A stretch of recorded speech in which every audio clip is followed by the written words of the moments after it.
Hello, and welcome back to A Better World. This is your host, Mitchell J. Rabin, and we're very glad you're joining us again today. Today we're going to have another very interesting show. We have the author of this book, Prophet, The Hatmaker's Son, The Life of Robert Muller. Well, many of you saw the interview that I conducted with Robert Muller, who is a venerable gentleman who was basically the first people involved in the growing of the United Nations. He's lived a stellar life.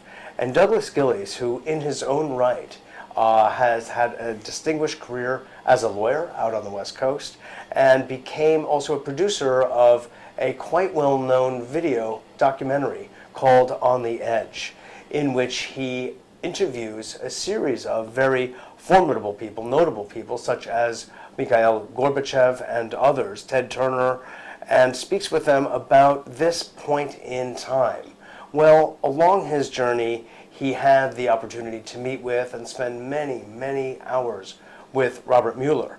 And that gave rise to this book, this biography, which I tell you has been so enjoyable. It's kept me up at night now for the past week.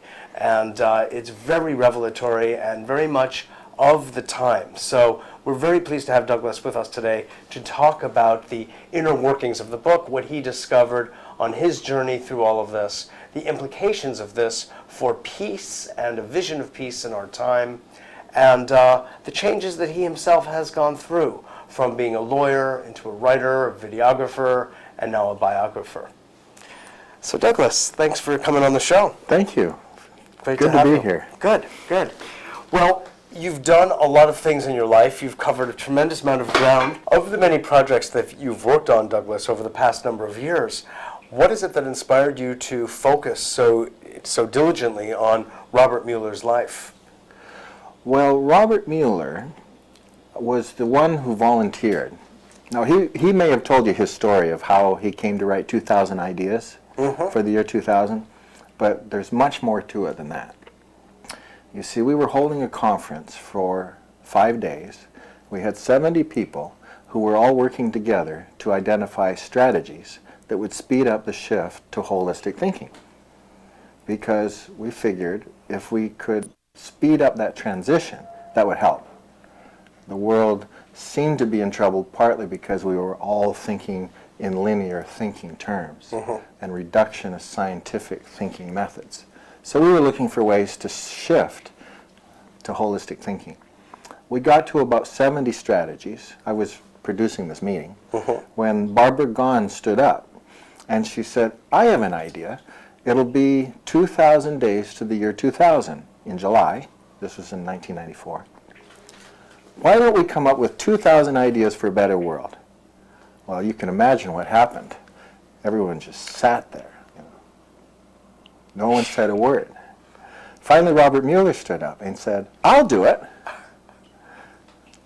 Now, God almighty. This is really how they met. Because we had... So you're really a matchmaker, among other things. Yeah. Having called this meeting and asked that question. But when Robert stood up and said, I'll do it, it's one of those moments when you're not sure if the person's a genius or a nut. But you don't want to touch it. You just go, okay, you do it. All right?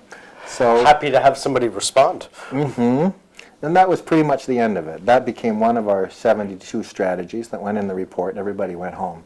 Well, in July, when most people had forgotten about the meeting, Robert started writing ideas, one a day, starting on July 11th. By the next year, he'd written 365 ideas. By the second anniversary, to 700 and something. But he kept picking up the pace. By the year 2000, he had not only written and published 2,000 ideas for a better world, but was on his way to 3,000. When he hit 3,500, I realized, there's got to be a story here.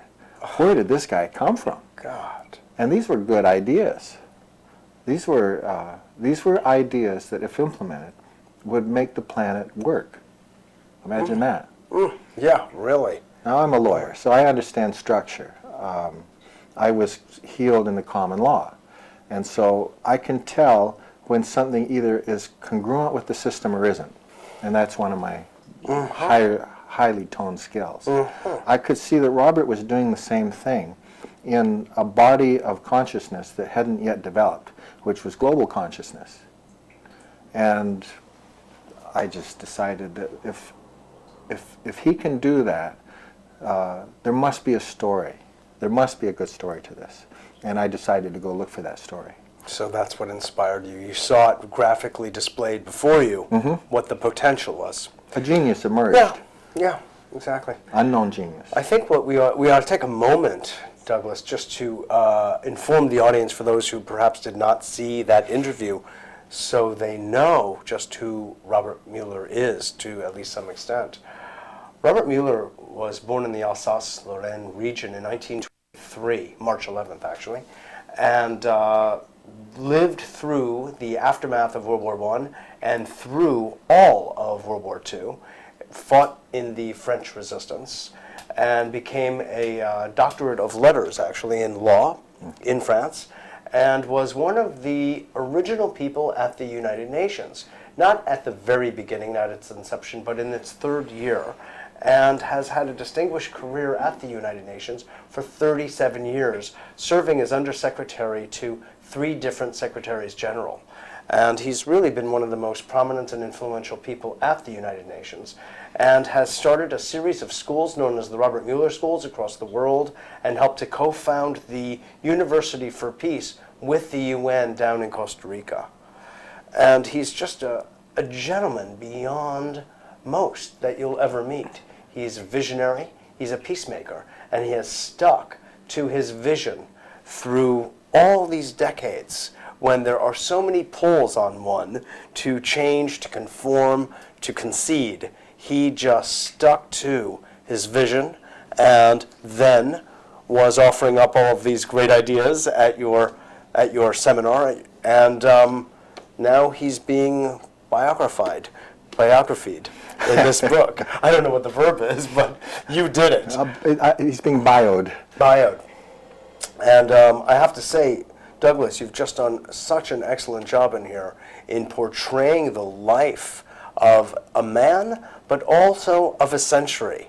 And to watch the way a man gets formed based on the influences and conditions of his life early on and then throughout is really quite remarkable. I think you've just done an excellent job. I'm totally moved. I got a history lesson at the same time as I got inspired by the man of Robert Muller.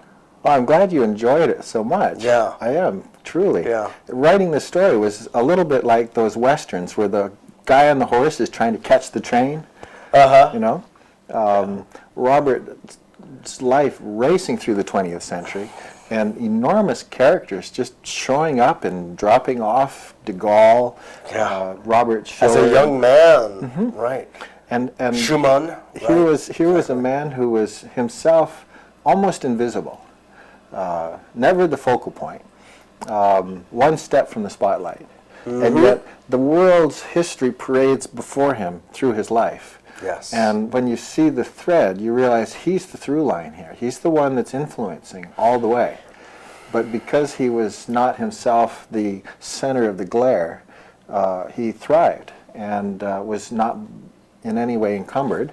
Exactly. And so was able to continue to develop his own resources, his own internal resources, right at the center of the story that was really happening. The story of the development of the United Nations. Our news tells us about all of the conflicts that are going on. But if there's going to be really any story at all to tell in the long run, it's going to be the story of how we overcame those fractional concerns and discovered that indeed we are one species living on one planet, and we can no longer afford to pretend otherwise. He's that story. Really so. No wonder the press didn't cover him. Yeah, right. Because there really is an answer and solution to the present matters at hand. There is. There always is. Yeah. I wonder, when you, I asked Robert this question, and I would like to know what you have to say based on your world of experience. So much of what goes on in the name of war doesn't really have to do with the politics at hand at all. The politics are virtually an excuse for the manufacturing of expensive weaponry and for their sale. And God knows, United States multinational companies have been selling such weaponry to countries that are totally against the democratic principles, and they do so because there's money. How, taking that into consideration, you could say the economic underpinnings of the military life and world and the war machine, how do you retrench, so to speak? How do you pull out of that entire purview and create another one in which people feel trust between each other? Because after all, the entire military world, you could say, pivots on the word distrust. And if it were replaced with the dis was removed, a whole military could never be justified. What, Douglas, do you see relative to this question in terms of some kind of solution or answer? Well, there's two answers, the short answer and the long answer. Okay, the short answer is that we wake up from a bad dream. It's that simple. There's no value whatsoever in armaments. It gives nothing to us of value whatsoever. Of actual value.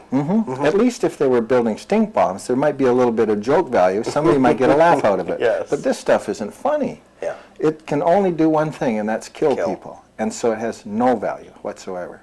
Now, the military might say it has deterrent value, because even the soldiers, I think, at least at the higher rank level, the generals, would agree that those weapons should never be used.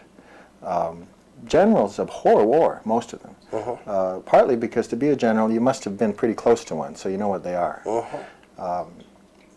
These things are very expensive. We put money into them, but we don't get anything back, so it's a complete waste of money, every single dime of it. There's no recycling effect. None. It's expensive to recycle them, too. In fact, thanks to Saddam Hussein, we're now able to see what it looks like when they destroy a weapon. He drives a bulldozer over them. But that's the only time they have any value, is when they go away. So the good news is that we are functioning somewhat as a world, even though we're spending 1/2 of our government revenue on weapons. That's the good news, because if we stop, think what releases in terms of the possibility of putting that money toward good. Now, we hear that right now, if we are to stop taxing dividends on stock, that there will be this wonderful greening of America, because there will be all of this money turned loose. What if we stop spending money on arms, cut back our taxes by 1/2? What would that do? I should think every Republican would be chasing after that dream, because it would put that theory into real practice. And as for the people that are making their livings building weapons, they'll be probably a lot better off building systems that restore the environment, designing transportation systems that use less resources, figuring out with those great minds of theirs how the whole thing works, so that we know where we can apply our influence in order to bring it back to not just a functioning level, but to an optimal level. It was an optimal system when I guess we could say, we embarked on the scientific experiment about 500 years ago. It was humming along very nicely. We weren't doing so well because the bugs were killing us and the cold was killing us, and we didn't have our trip together, really. So thank God for the scientific method. It has given us the chance to live a perfect, beautiful life. Now we just have to restore ourselves to the sacred that we did have back then. We just have to put the two pieces together. Well, let me bring up another point from the devil's advocacy role, in a sense, but also historically. If you trace the history of man on this planet, what you end up with in your lap is the history of war. This didn't begin recently. This has been going on for millennia. And whether it was bows and arrows or rocks, whether there was big investment of money or not, there seems that there's something in the psychological, emotional, hormonal, glandular makeup of man that spurs him toward dominance. And we know this. So separate from the economic considerations for a moment, because you spoke very well to that, and I wholly agree with you. What is it? What is that mechanism? I always wonder, and speak to my audience about, as well as to some of my guests. What is that mechanism that has us resort to a violent dominator kind of model, so to speak, as opposed to a peaceful, cooperative model? Well, I wrote a short story once about that, and the title was, It Started with a Horse. Personally, I don't believe that we always were doing that. There was always is a long time. There was the research of Marion Gamboutis, who was going around the caves of France, looking at the drawings, and she realized that the drawings didn't show anybody beating anybody up until about 5,000 years ago. Oh. And so they started excavating, and they realized these graves that showed that there was a massacre started about then too. That it was a fairly recent thing in our, let's say, 200,000 year history as Homo sapiens, that we actually started having these wars. Is that true? Who knows? I like the story better, because I would much rather live in a world in which we've only been doing this for 5,000 years, because that leaves not 50, not 500,000. Exactly. Then that opens up a wonderful question, which is, well, what if that's only 5,000 years, and we're talking about 200,000 years as human beings? Then that's only 2.5% of our experience. That's only 2.5% of my experience as a cellular member of the species. And so it gives me an interesting question, which is to go looking for those parts of myself that know that that's not the way to conduct myself. Now, why did it start with a horse? The short story? Yes. Why did the trouble start with a horse? Okay. The clubbing and so on.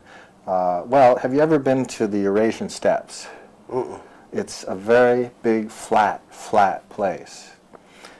It's not the sort of place that people would have chosen. Is it in Russia? Yes, it's between Russia and Mongolia. It's vast, and it's not the sort of place that people would go if they had their choice. You know, you'd pick the tropics. So you know that the people that wound up living there were not everyone's favorite people. They were the ones that had to keep leaving, and so they were probably pugnacious, and not the ones you wanted around. They're the ones that had to keep leaving. Removed. Right. A little bit like America, since we're the people that left everywhere else. Some of us went voluntarily. And some of us are pugnacious. Right. So, the trouble, traced back by the research by Marion Gamboutis, recorded more popularly in The Chalice and the Blade, Roy and Eisler, is that this Aryan migration started in the Eurasian steppes, and it fanned outward. It went all the way across Europe, but there were two little pockets it didn't reach. One was the west side of Ireland. The other one was the Basque region of Spain. So here we have two examples of indigenous cultures that were not subjected to that initial wave of violence. The other stream went south into India, and that's about the time the caste system became prevalent. So the world changed as these people rode out of the Eurasian steppes. I can understand why they would want to leave, but they were riding horses. You see, that's apparently where the domestication of the horse began. Oh. They have still the Mongolian rodeos. I've seen a video that shows it. They surround a wild horse, the whole village, wearing furry clothes and furry shoes, and they have no weapons, but they surround a wild horse who goes nuts because he's surrounded by these people. And so it's prancing and running back and forth, and then someone, who I imagine originally was the village idiot, walks into the circle and throws a rope around the neck of the horse made out of grass. That's all they have is grass. Well, you know what the horse does. He forgets about the people. He just starts running. And off behind him runs the Mongolian rodeo rider, running, right? Now, he gets maybe 20 to 30 steps, and then he trips and falls, and off they go, the horse and the rider, being dragged behind the horse. This is a historical artifact, right? What happened, apparently, is that one of these guys actually survived the ride and came back riding the horse, maybe weeks later. Now imagine that experience. You're in a village, you've always been on your 2 feet, and everything is flat, so you've never been higher than you can jump. And someone comes riding back into town, riding a horse, bareback, a tame horse. Can you imagine what that did? Not only to the rider, who's on top of a beast that is all muscle and feels like God, but to the villagers who see someone that high with that look on his face. That's, I think, when the trouble began, is when we began to subjugate animals to be our slaves. And so we have to come to terms with our place in the planet in order to finally make peace with ourselves, I believe. Interesting.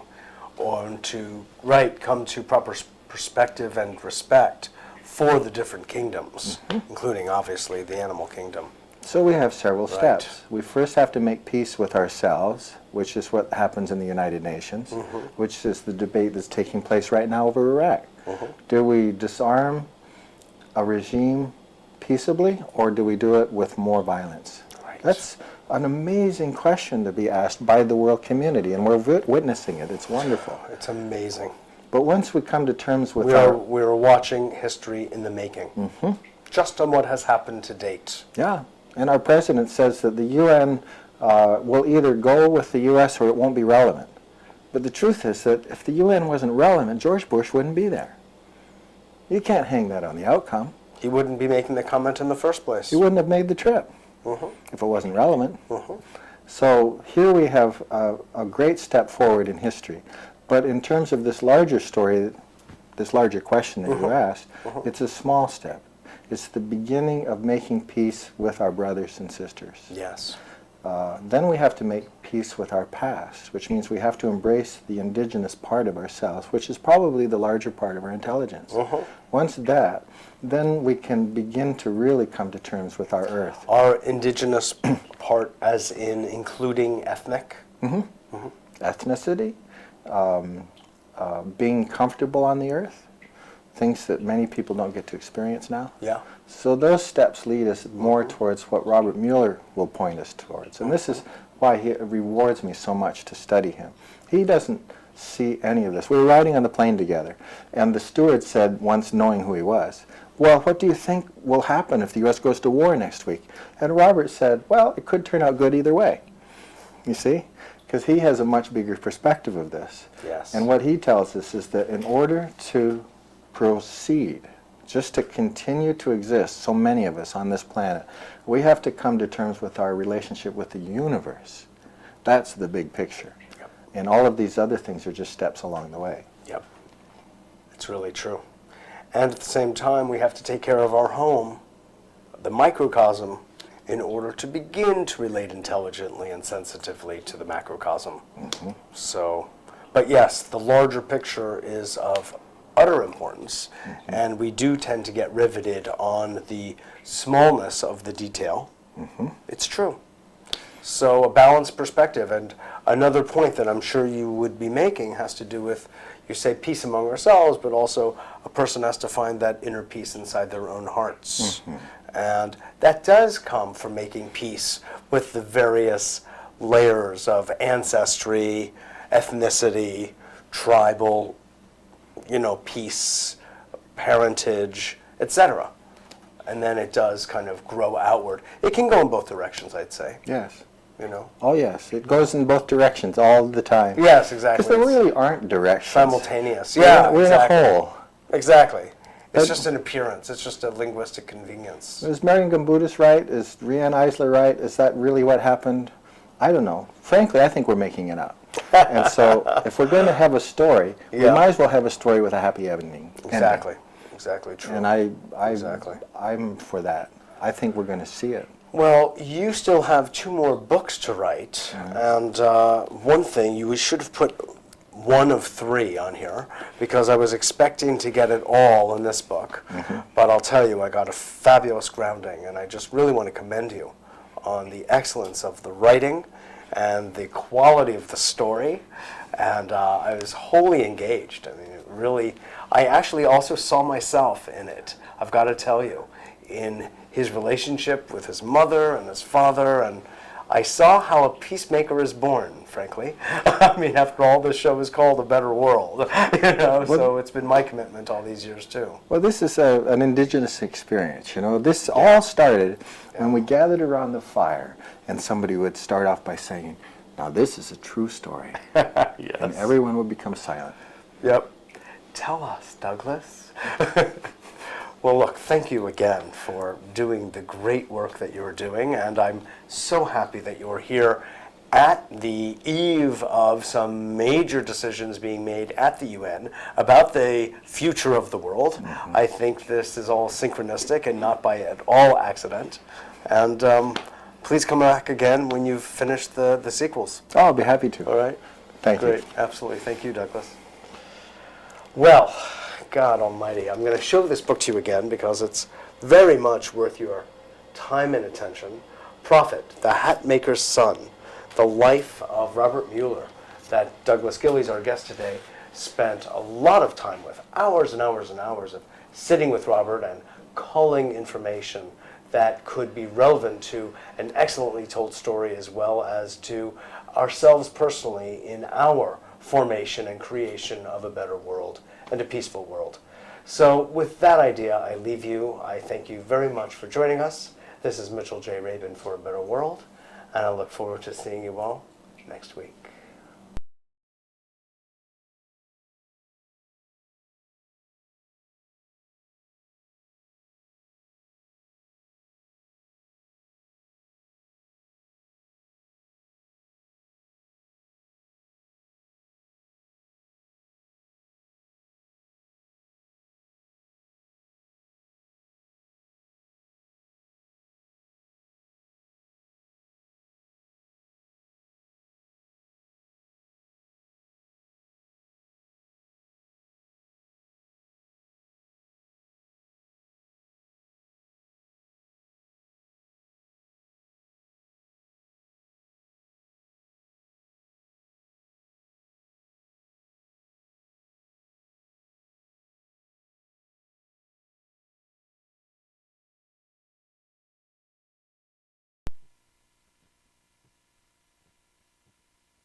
Neat noises.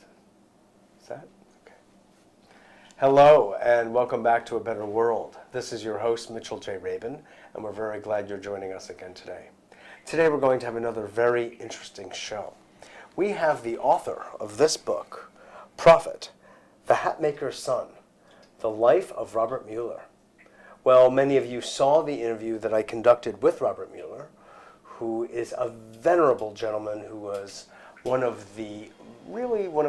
basically the first people involved in the growing of the United Nations. He's lived a stellar life. And Douglas Gillies, who in his own right has had a distinguished career as a lawyer out on the West Coast and became also a producer of a quite well-known video documentary called On the Edge, in which he interviews a series of very formidable people, notable people, such as Mikhail Gorbachev and others, Ted Turner, and speaks with them about this point in time. Well, along his journey, he had the opportunity to meet with and spend many, many hours with Robert Muller. And that gave rise to this book, this biography, which I tell you has been so enjoyable. It's kept me up at night now for the past week. And it's very revelatory and very much of the time. So we're very pleased to have Douglas with us today to talk about the inner workings of the book, what he discovered on his journey through all of this, the implications of this for peace and a vision of peace in our time, and the changes that he himself has gone through from being a lawyer into a writer, a videographer, and now a biographer. So Douglas, thanks for coming on the show. Thank you. Great Good to have be you here. Good, good.